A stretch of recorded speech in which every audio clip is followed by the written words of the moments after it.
கர்த்தருக்கு ஸ்தோத்திரம். கர்த்தராகிய இயேசு கிறிஸ்துவின் இன்ப நாமத்தில் இனிய வாழ்த்துக்கள். இன்றைய தியானத்துக்காக ஜெபித்த பொழுது தேவன் ஞாபகப்படுத்தினது இயேசு கிறிஸ்து சிலுவையில் சொன்ன 7 வார்த்தைகளை நாம் திரும்ப பார்க்க வேண்டும் என்று கர்த்தர் அந்த வார்த்தைகளை தந்தார். இந்த வார்த்தைகளை நாம் தியானிக்கும் பொழுது நாம் கிறிஸ்துவின் அடிச்சுவடுகளை பின்பற்றவும் அவர் விரும்பின வாழ்க்கையை நாம் வாழவும் அது ஏதுவாக அமையும்.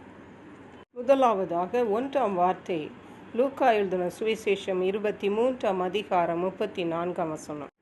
பிதாவே, இவர்களுக்கு மன்னியும், தாங்கள் செய்கிறது இன்னதென்று அறியாதிருக்கிறார்களே என்றார். இயேசுவை 2 கள்ளர்களின் மத்தியிலே சிலுவையில் அறைந்த போது இயேசு இந்த வார்த்தைகளை சொன்னார்.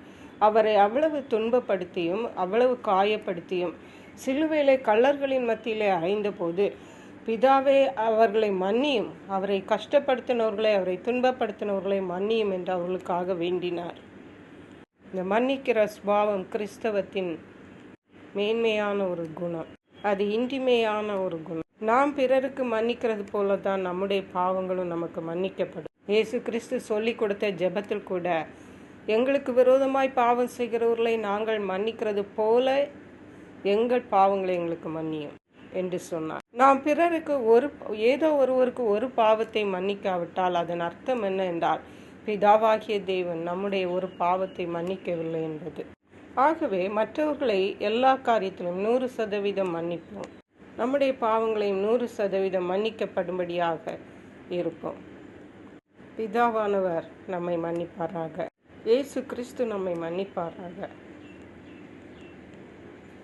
2வது வார்த்தை லூக்கா எழுதின சுவிசேஷம் 23ஆம் அதிகாரம் 43ஆம் வசனம். இன்றைக்கு நீ என்னுடனே பரதீசில் இருப்பாய் என்று மெய்யாகவே உனக்கு சொல்லுகிறேன் என்றார்.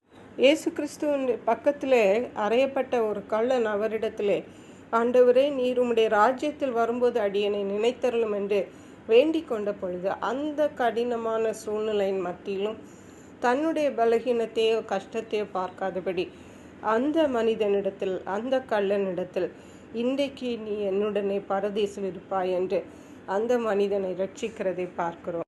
நாமும் கூட எந்த சூழ்நிலையில் இருந்தாலும் மற்றவர்களுக்கு நாம் உதவி செய்ய வேண்டும். இயேசு கிறிஸ்து நமக்கு தந்த ரட்சிப்பை மற்றவர்களுக்கும் நாம் அருளி செய்கிறவர்களாய் காணப்பட வேண்டும்.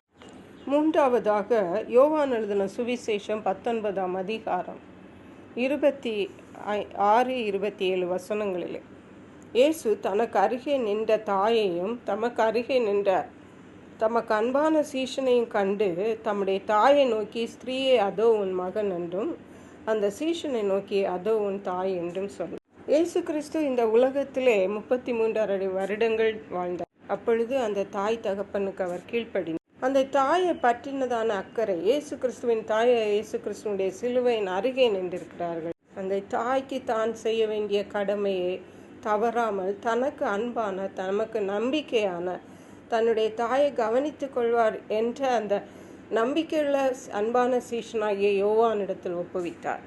நாமும் கூட நம்முடைய குடும்பத்தின் கடமைகளை நம்முடைய பலகீனங்களை சொல்லியோ, நம்முடைய கஷ்டங்களை சொல்லியோ, வேறு ஏதோ காரணங்களை சொல்லியோ நாம் தவிர்த்து விடக்கூடாது.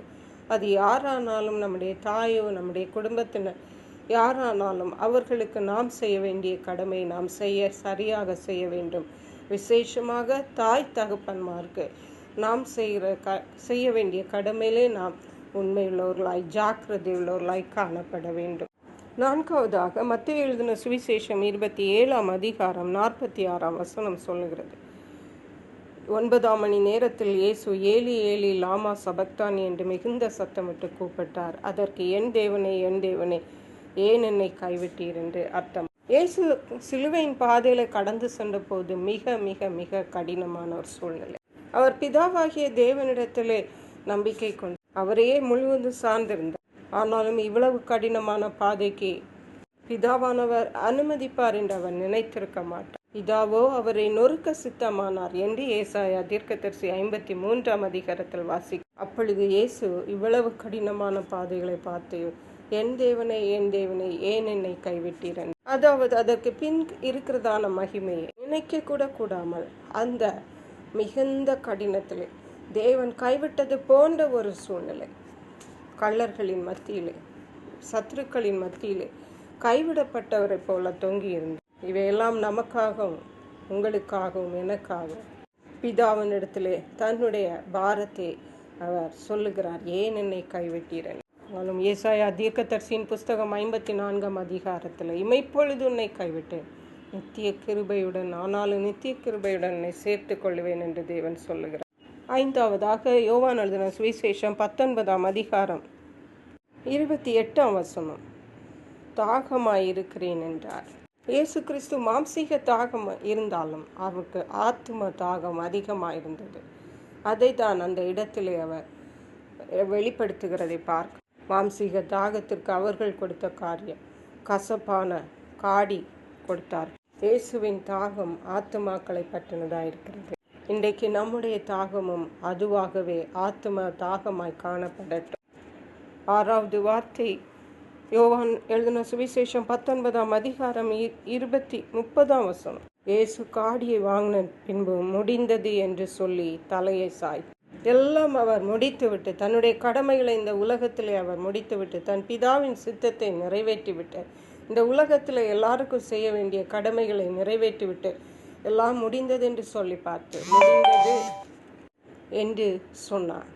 எல்லாவற்றையும் சரியாக பர்ஃபெக்டாக நிறைவாக செய்து முடித்தார். நாமும் கூட நம்முடைய வாழ்விலை தேவன் நமக்கு வைத்த காரியங்களை, ஊழியங்களை, தேவனுடைய சித்தத்தை பரிபூர்ணமாக நிறைவேற்றுகிறவர்களாய் காணப்பட வேண்டும்.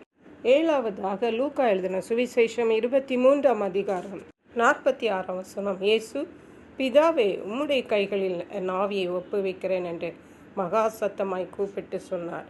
இப்படி சொல்லி ஜீவனை விட்டார். கடைசியாக தன்னுடைய ஆவி